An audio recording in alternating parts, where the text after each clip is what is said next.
কার্যকর করার জন্য আন্তরিক, এবং সেটির প্রমাণ কিন্তু আজকেও হলো। সুতরাং যারা গণজাগরণ মঞ্চ আজকে নিঃসন্দেহে, আমি যতদূর জানতে পেরেছি এবং সহকর্মী ইমরান সেখানে আছেন, গণজাগরণ মঞ্চের পক্ষ থেকেও কিন্তু উল্লাস প্রকাশ করা হয়েছে, তারা সন্তোষ প্রকাশ করেছেন এবং সেই সঙ্গে তারা এটাও বলেছেন যে বাকি যে রায়গুলো এখনো রয়েছে বা অন্য যে সকল যুদ্ধাপরাধী এখনো এই বিচারিক আওতায় আসেননি, তাদের সবাইকে নিয়ে এসে যত দ্রুত সম্ভব এই রায়গুলো কার্যকর করা যায় এবং সবার যাতে সর্বোচ্চ শাস্তিটি আদালত দেন, তেমন একটি দাবি কিন্তু তারা আজকেও করেছেন এবং তারা বলেছেন যে সেটি পর্যন্ত তারা আসলে রাজপথে থেকেই যুদ্ধাপরাধীর বিচার যে কার্যক্রম সেটিকে ত্বরান্বিত করার জন্য তারা থাকবেন।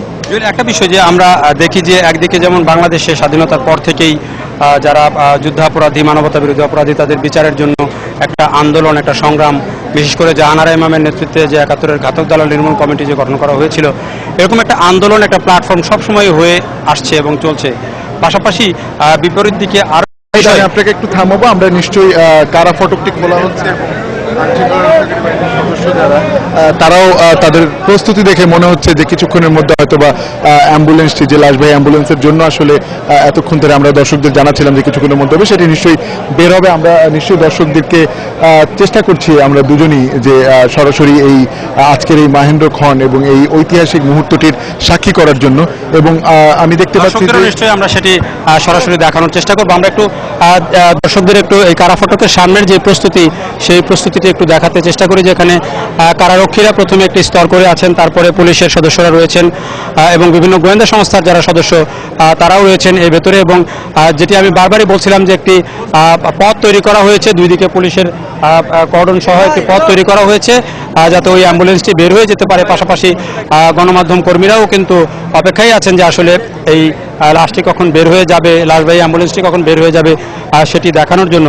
আমরা জুয়েলের সাথে যে আলোচনা ছিলাম যে নিশ্চয়ই আমরা যখন অ্যাম্বুলেন্সটি বের হবে নিশ্চয়ই আমরা দর্শকদেরকে সেটি দেখাবো, তাতে কোনো সন্দেহ নেই। জুয়েল, যেটা আলোচনা করছিলাম যে একদিকে যেমন এই বিচারের জন্য আন্দোলন চলছিল, ঠিক তেমনি আমরা কিন্তু এই যে দীর্ঘ ৪৪ বছর গেছে, যারা বাংলাদেশের স্বাধীনতার সবচেয়ে বড় বিরোধী দল, সবচেয়ে বিরোধিতা করেছে যারা বেশি, তাদের কিন্তু ৪৪ বছরে একটি বারও কিন্তু আমরা কখনো অনুতাপ কারোর মধ্যে দেখিনি।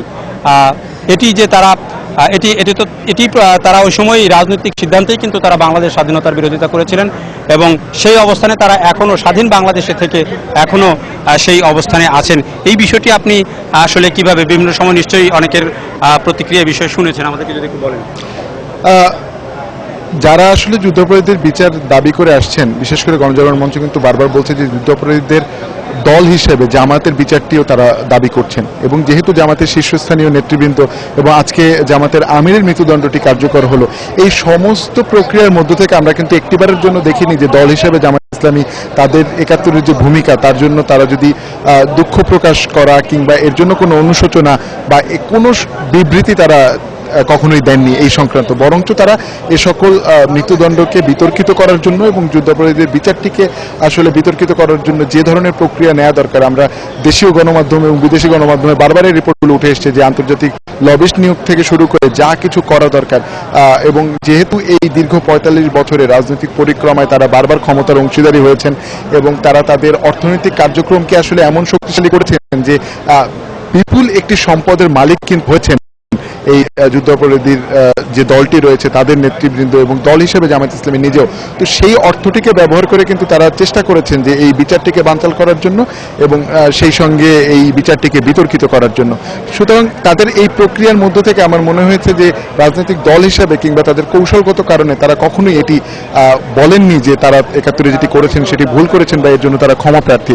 এবং আমরা দেখেছি যে মৃত্যুদণ্ডপ্রাপ্ত যারা, অবশ্যই এর আগের যে দুটি মৃত্যুদণ্ড কার্যকর হয়েছে, সালাউদ্দিন কাদের চৌধুরী, আলী হাসান মোহাম্মদ মুজাহিদ, সেখানে রাষ্ট্রপতির কাছে প্রাণ ভিক্ষার একটি বিষয় আমরা দেখেছিলাম যে সেখানে তারা সেই প্রাণ ভিক্ষাটি চেয়েছিলেন।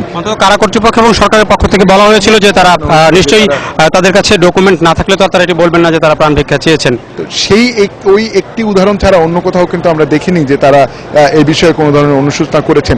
বরঞ্চ বিষয়টিকে একটুখানি রাজনীতিকরণ করার জন্য আমার মনে হয় যে তারা এটিকে অন্য খাতে প্রবাহিত করার চেষ্টা করেছেন সবসময়। তবে সত্য বাংলাদেশের, এই স্বাধীন বাংলাদেশে ৪৫ বছর পরে যেটি সত্য আসলে সেটি প্রতিষ্ঠিত হচ্ছে, সবসময় সত্যকে প্রতিষ্ঠিত করে নিঃসন্দেহে। কারণ ৪৫ বছর পরে না হলে আমরা যারা মুক্তিযুদ্ধ দেখিনি কিন্তু মুক্তিযুদ্ধ সম্পর্কে জানি এবং গণমাধ্যম কর্মী হিসেবে আমরা দেখেছি যে যারা এত বড় জঘন্য হত্যাকাণ্ড থেকে শুরু করে এমন নারকীয় কার্যক্রমের সঙ্গে যুক্ত ছিলেন, তারা ক্ষমতার অংশীদারী হয়েছেন, তাদের গাড়িতে জাতীয় পতাকা উড়েছে। এবং আপনি যেমনটা বলছিলেন যে মতিউর রহমান নিজামী, এই যে চট্টগ্রামে 10টা অস্ত্র মামলা, সেখানেও তার একটা ভূমিকা এবং সেখানেও তিনি মৃত্যুদণ্ডপ্রাপ্ত আসামি। সুতরাং বাংলাদেশের বিরুদ্ধে ষড়যন্ত্রের জাল কিন্তু তারা কখনোই থামাননি। সুতরাং বাংলাদেশের বিরুদ্ধে যারা সবসময় ছিলেন, তারা তাদের কর্মকাণ্ডের জন্য অনুশোচনা করবেন না, এটি তো স্বাভাবিক, কারণ তারা তাদের কার্যক্রমটি তো থামাননি, বরঞ্চ সেটি তারা চলমান রেখেছেন। তার একটি বড় প্রমাণ তো আমরা পাকিস্তানের যে বিবৃতি এবং পাকিস্তানের যে উদ্বেগ, সেটি দিয়ে তো আমরা প্রকাশ পাই। কারণ হচ্ছে যে পাকিস্তান এখনো পর্যন্ত কিন্তু বাংলাদেশের এই যে স্বাধীনতা এবং তাদের এখানের যে পরাজয়, সেই পরাজয়টিকে কিন্তু এখনো পর্যন্ত স্বাভাবিকভাবে নিতে পারে না। এবং তাদের এখানে তাদের যেই মূল যেই দোসর, সেটি জামায়াত ইসলাম, পাকিস্তান জামায়াত ইসলাম রয়েছে এবং বাংলাদেশেও কিন্তু জামায়াত ইসলাম রয়েছে। যদিও তারা নানা কারণে, রাজনৈতিক প্রেক্ষাপট পরিবর্তনের কারণে তাদের দলের নাম পরিবর্তন করতে বাধ্য হয়েছে, কিন্তু যে মূল চরিত্রগত যেই জায়গাটি, সেই জায়গাটি তো একই জায়গায় রয়ে গেছে। এবং সেটি আমরা যদি পাকিস্তানের যেই উদ্বেগ, সেটির মধ্য দিয়ে আমরা দেখেছি এর আগে যতগুলো ফাঁসির রায় কার্যকর হয়েছে, প্রত্যেকটিতে পাকিস্তান বিবৃতি দিয়েছে এবং এতে উদ্বেগ জানিয়েছে এবং বাংলাদেশের প্রতি এক ধরনের তারা ক্ষোভ জানিয়েছে। এবং প্রত্যেকবারই কিন্তু বাংলাদেশকে পাকিস্তানের পররাষ্ট্র মন্ত্রণালয়ের যিনি কর্মকর্তা, তাকে ডেকে এক ধরনের সতর্ক করা হয়েছে, কিন্তু সেই সতর্কতা তাদের কিন্তু খুব বেশি প্রভাবিত করেনি এবং তারা একের পর এক কিন্তু সেই বিবৃতি দিয়ে গেছেন বাংলাদেশের স্বাধীন বিচার ব্যবস্থা এবং স্বাধীন বাংলাদেশের বিরুদ্ধে এটাকে এক ধরনের অবস্থানই বলা চলে। ফলে জামায়াতের সাথে তাদের যে একটা বড় ধরনের সখ্যতা রয়েছে এবং যোগাযোগ রয়েছে, সেটি তো এখান থেকে অনেকটা স্পষ্ট। পাকিস্তান 1971 সালে আসলে যে নারকীয় হত্যাকাণ্ড চালিয়েছে এবং সেটি যেহেতু স্পষ্ট, এবং আরেকটি বিষয় কিন্তু এর মাধ্যমে প্রতীয়মান হয় সাইদ, যে প্রত্যেক যুদ্ধাপরাধীদের সর্বোচ্চ শাস্তি বা এই বিচার কার্যক্রম নিয়ে পাকিস্তানের যে উদ্বেগ, তাদের যে এক ধরনের বলা যায় যে গা জ্বলনি এক ধরনের মনোভাব, এটি কিন্তু স্পষ্ট করে দিচ্ছে যে তাদের সঙ্গে জামায়াত ইসলামের সম্পর্ক এবং তাদের এই নারকীয় হত্যাকাণ্ড 71-এ তাদের যে ভূমিকা, সেটির সঙ্গে যে জামাতের সংশ্লিষ্টতা, সেটি কিন্তু এখনো তারা স্বীকার করে যাচ্ছে। তাদের এই উদ্বেগ কিন্তু এটাই প্রমাণ করে যে পাকিস্তানের আনুগত্য প্রকাশ করা এবং পাকিস্তানি হানাদার বাহিনীকে সহযোগিতার মধ্য দিয়ে 1971 সালে তারা এই জামাতের নেতৃবৃন্দ যে আনুগত্য পাকিস্তানের প্রতি রেখেছিলেন, পাকিস্তান হয়তো বা রাষ্ট্র হিসেবে বা পাকিস্তানের যারা রাজনৈতিক কর্মী আছেন, যারা একই ভাবধারা, তারা সেটির প্রতিদান দেবেন, এটি মানে চিন্তা করাই যায়, এটি স্বাভাবিক বিষয় এবং তারা সেটিই করছেন। এবং এটি আমাদের জন্য আসলে একটি দেখার বিষয় যে তাদের এই প্রতিক্রিয়ার মধ্য দিয়ে কিন্তু বিষয়টি আরো স্পষ্ট হয়ে যায় যে পাকিস্তানের নারকীয় হত্যাকাণ্ড, পাকিস্তানের যে ভূমিকা 71-এ, তার সঙ্গে জামায়াত ইসলামের ভূমিকা যে একই সঙ্গে সামঞ্জস্যপূর্ণ ছিল এবং একই সাথে ছিল, সেটি আসলে তাদের উদ্বেগ প্রকাশের মধ্য দিয়ে স্পষ্ট হয়েছে বারবার এবং এখনো সেটি হচ্ছে। এবং আমি মনে করি এই বিচারের যৌক্তিকতাকে সেটি আরো বেশি স্পষ্ট করে তুলছে। নিশ্চয়ই জুয়েলের সাথে আমরা আবার কথা বলবো এই বিষয়গুলো নিয়ে। তো আমরা আসলে এখন অপেক্ষা করছি যে কারা ফটকের সামনে যে গণমাধ্যম কর্মী বা আইন শৃঙ্খলা রক্ষাকারী বাহিনীর সদস্য যারা সবাই অপেক্ষা করছেন যে লাশবাহী অ্যাম্বুলেন্সটি কখন বের হয় এবং সেটি বের হওয়ার জন্যই মূলত অপেক্ষা। এরই মধ্যে প্রায় 1 ঘন্টা অতিক্রম হয়ে গেছে, 1 ঘন্টা অতিক্রান্ত হয়েছে। 12টা 10 মিনিটে ফাঁসি কার্যকর হয়ে থাকলে 1 ঘন্টা অতিক্রম হয়েছে। জেলখানা অন্তত কারাগারের ঘড়ি অনুযায়ী সেই ক্ষেত্রে হয়তো কিছুক্ষণের মধ্যেই লাশবাহী অ্যাম্বুলেন্সটি বের হবে বলে আমরা ধারণা করছি। এবং আমরা দর্শকদেরকে একটু কারাগারের সামনের চিত্র একটু আমরা দেখাতে চাই যে এখানে আসলে এখন সবাই অপেক্ষা করছেন যে কখন এই লাশবাহী অ্যাম্বুলেন্সটি বেরিয়ে যায় সেটির জন্য।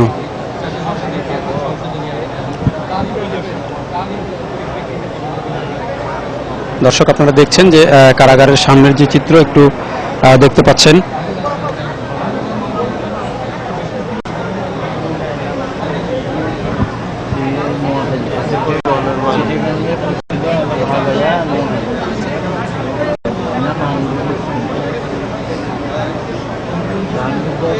দর্শক, আমরা অপেক্ষা করছি যে লাশবাহী অ্যাম্বুলেন্সটি কখন আসে, সেই দৃশ্যটি আপনাদের মাধ্যমে দর্শকদেরকে দেখানোর জন্য।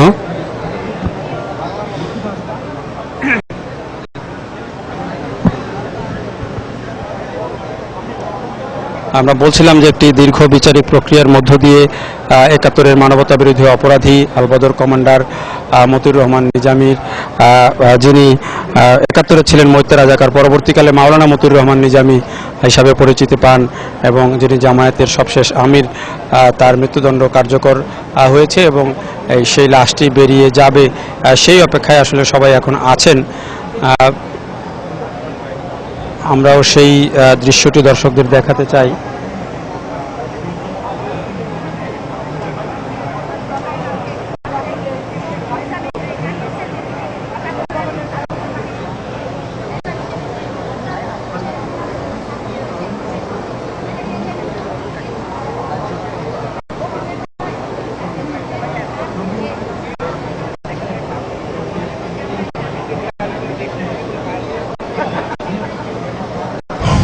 এই ফাঁসি কার্যকরের আগে আজকে যে প্রক্রিয়াগুলো সম্পন্ন করে ফাঁসির